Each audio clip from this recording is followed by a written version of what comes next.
pertama yaitu penyelesaian sistem persamaan linear aturan Cramer.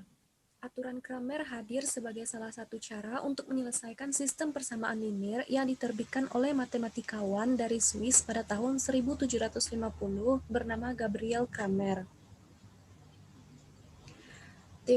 Teorema aturan Cramer.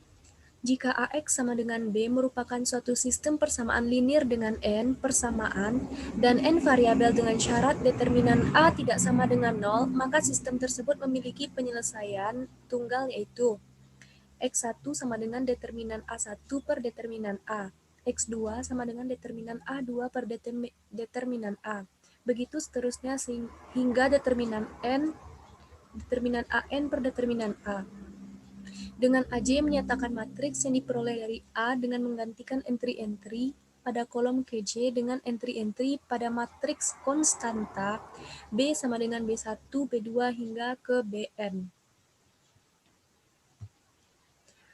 Contoh soalnya itu, gunakan aturan Cramer untuk menyelesaikan sistem persamaan linear berikut.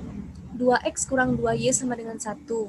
2x tambah 4y sama dengan 4. Penyelesaiannya, yang pertama, kita harus mengubah sistem persamaan linear tersebut menjadi bentuk matriks. Sehingga diperoleh bentuk matriksnya 2, 2, min 2, 4, X, Y sama dengan 1, 4. Kemudian, dari persamaan matriks tersebut, kita dapat menentukan nilai D, Dx, dan Dy. Yang pertama nilai D. 2, 2, min 2, 4. Diperoleh matriks D sama dengan 8. 8 diperoleh dari perkalian diagonal 2 dikali 4. Dan 4 diperoleh dari perkalian diagonal min 2 kali 2. Sehingga 8 dikurang min 4 sama dengan 12. Selanjutnya, dx. Kolom pertama atau kolom dx diganti dengan konstanta pada soal yaitu 1 dan 4.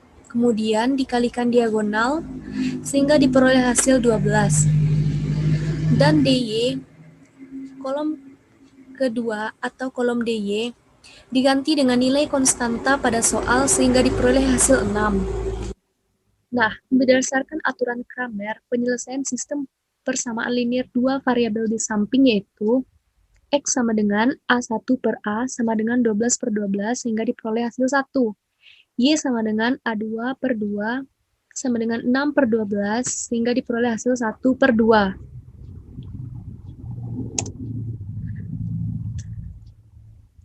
Selanjutnya itu penyelesaian sistem persamaan linear aturan inverse matrix. Dengan menggunakan metode inverse matrix, tentukan himpunan penyelesaian dari sistem persamaan linear berikut. 3x tambah y sama dengan 7. Min x tambah 4y sama dengan 2.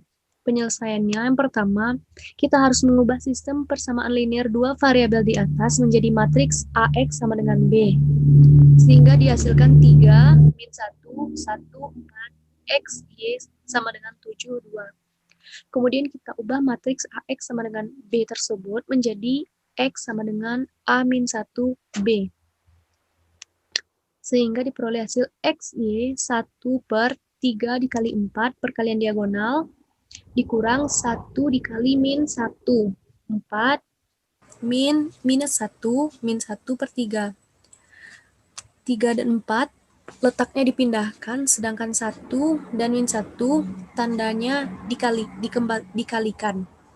Apabila tanda positif menjadi negatif, apabila tanda negatif menjadi positif.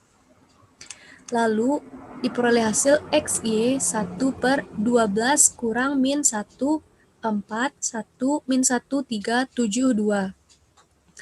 Lalu XY 1 per 13, 4, min 1, 1, 3, 7, 2. Kemudian kita selesaikan persamaan matriksnya.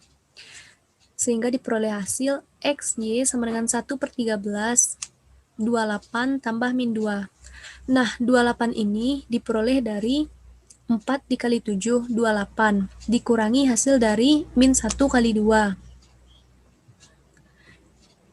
Dan 7 tambah 6 ini didapat dari 1 kali 7, 7 dikurangi 3 kali 2 sama dengan 6. Selanjutnya XY sama dengan 1 per 13, 26 per 13, ditambahkan 28 tambah min 2 sama dengan 26, 7 tambah 6 sama dengan 13. Kemudian diperoleh hasil X, Y sama dengan 26 dibagi 13 sama dengan 2. 13 dibagi 13 sama dengan 1. Jadi diperolehlah nilai X sama dengan 2 dan Y sama dengan 1. Maka himpunan penyelesaian sistem persamaan linier 3X tambah Y sama dengan 7 min X tambah 4Y sama dengan 2 yaitu 2 per 1. Baiklah, materi selanjutnya akan disampaikan oleh Sylvie Yulita Putri.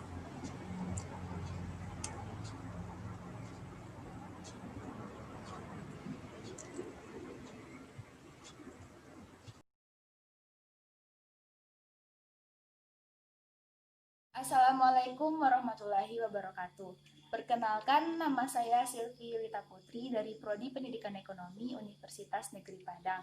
Saya akan melanjutkan materi dari rekan saya yang bernama Juliana Kairaningrum tentang input-output analisis. Salah satu hal yang paling menarik dari penerapan aljabar matriks dalam bidang ekonomi adalah analisis masukan keluaran atau input-output analisis yang dikembangkan dan diperkenalkan pertama kali pada tahun 1936 oleh Wassily Leontief dari Harvard University. Analisis input-output merupakan model matematis yang digunakan untuk menelaah struktur perekonomian yang saling kait-mengait antar sektor ataupun kegiatan ekonomi. Model ini lazim digunakan untuk dapat menganalisis perekonomian secara makro, nasional, maupun regional. Nah, langkah awal dalam analisis input-output ini adalah kita harus menentukan tabel yang dinamakan dengan matriks transaksi. Dari hasil matriks transaksi tersebut, ditemukan sebuah rasio yang dinamakan dengan koefisien teknologi.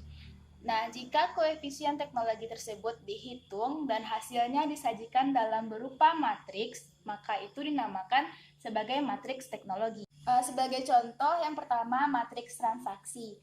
Matriks transaksi ini saya mengambil dua sektor, yaitu pertanian dan industri. Di sini kita menulis input-output, pertanian, industri, permintaan akhir, total output, pertanian, industri, nilai tambah, impor, total input. Nah, di sini itu cara mencari nilai tambah yaitu dengan cara mengurangkan total input dikurang impor, dikurang industri, dikurang pertanian. 300 dikurang 100, dikurang 60, dikurang 50 sama dengan 90. Nah, bagaimana sih caranya mencari total impor? Sama dengan mencari nilai tambah tadi, yaitu dengan mengurangkan jumlah total input, dikurang nilai tambah, dikurang industri, dikurang pertanian. Maka hasilnya sama dengan 50. Begitu juga dengan mencari nilai dari permintaan akhir dari industri, yaitu dengan cara mengurangkan total input, dengan cara mengurangkan industri dikurang industri, yaitu 60 dikurang 40 sama dengan 20. Bagaimana sih cara mencari total output? Mencari total output ini dengan cara menambahkan pertanian ditambah industri ditambah permintaan akhir. 90 tambah 60 tambah 30 sama dengan 180. Ketika hasil matriks transaksi ini kita dapat, maka kita salin ke dalam bentuk matriks yang dinamakan dengan matriks teknologi. Nah, 50 ini kita dapat dari pertanian, 300 dari total input, 60 dari industri, 300 dari total input, 20 kita dapat dari industri, 170 kita dapat dari total input industri. Lalu yang 40 kita dapat dari industri dan 170 kita dapat dari total input industri. Maka hasilnya 50 per 300 sama dengan 0,16. 20 per 170 sama dengan 0,11. 60/300 sama dengan 0,2. 40/170 sama dengan 0,23. Sekian materi yang dapat saya sampaikan pada kesempatan kali ini. Jika ada kata-kata yang salah, mohon maaf. Saya akhiri dengan wabillahi taufik wal hidayah. Wassalamualaikum warahmatullahi wabarakatuh.